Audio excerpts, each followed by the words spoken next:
इसे कहानी को आगे कंटिन्यू करते हैं, ठीक है। सर क्लास 7 बजे से कर दो पॉलिटी। अरे मेरे भाई, तुम लोग मुझे सोने वोने भी दोगे? नहीं तो सोने दोगे? ज़्यादा जल्दी नहीं हो जाएगा? 7 बजे सुबह आपको दौड़ वौड़ भी तो लगा के आनी पड़ती होगी। सुबह सुबह उठ के आप जॉगिंग वगैरह रनिंग वगैरह भी तो करके आते होंगे। मैंने तो इसीलिए टाइम यार 8 बजे से रखा हुआ है, ताकि आप अपना रनिंग वनिंग करके उसके बाद आराम से आके नहा धो के 8 बजे तक फ्री हो जाए। इसलिए मैंने 8 बजे से रखा है। हाँ, लेकिन अगर आप ये कहेंगे कि नहीं सर, हम तो 7 बजे बिल्कुल नहा धोकर तैनात हो जाते हैं पढ़ने के लिए, जैसा आप कहेंगे वैसा कर देंगे, कोई दिक्कत वाली बात नहीं है। सर बताइए, हिस्ट्री की क्लास लाइव नहीं रहेगी क्या? इस बैच में, यूपीएसआई वाले बैच में, जो आपकी हिस्ट्री की क्लासेस रहेंगी, मेरी जो हिस्ट्री की क्लासेस रहेंगी, वो आपको वीओडी के रूप में मिलेंगी, क्योंकि ऑलरेडी आप ये देखिए ना, मैं कितनी सारी चीज़ें पढ़ाने ऑलरेडी यहाँ पे पढ़ा रहा हूँ। तो इस वजह से ठीक है, अगर मैं हिस्ट्री का मैं वीओडी आपको दूंगा, क्योंकि आपको पता है हिस्ट्री से क्वेश्चन पूछे जाने की जो संभावना है वो कंपैरेटिवली पॉलिटी से कम रहेगी, इसलिए मैंने ये डिसाइड किया कि भाई पॉलिटी आपको लाइव कराई जाए, क्योंकि पॉलिटी सबसे ज्यादा इंपॉर्टेंट है। मूल विधि मैं आपको यूट्यूब चैनल पर लाइव करा दूं, वो भी इंपॉर्टेंट है। इसलिए मैंने डिसाइड किया कि आपको हिस्ट्री का वीओडी दे दिया जाए।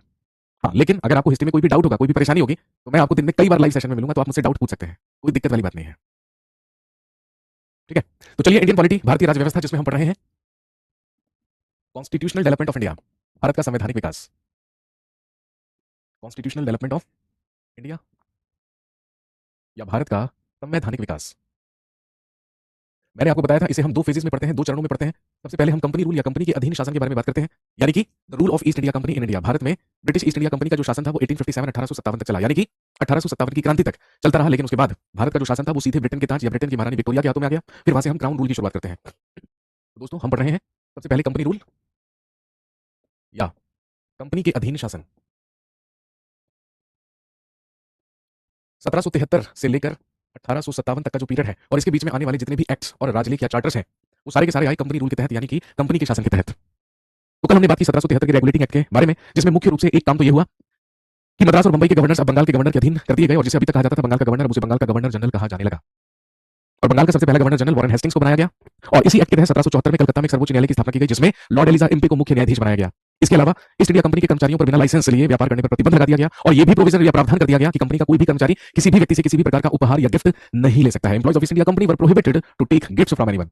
ये सारी की सारी बातें हमने कल डिस्कस कर ली थी। और अब 1773 के रेगुलेटिंग एक्ट में जितनी भी कमियां थी, जितनी भी त्रुटियां थी, उन सारी की सारी कमियों को दूर करते हुए उसमें एक संशोधन किया गया, उसमें एक अमेंडमेंट किया गया।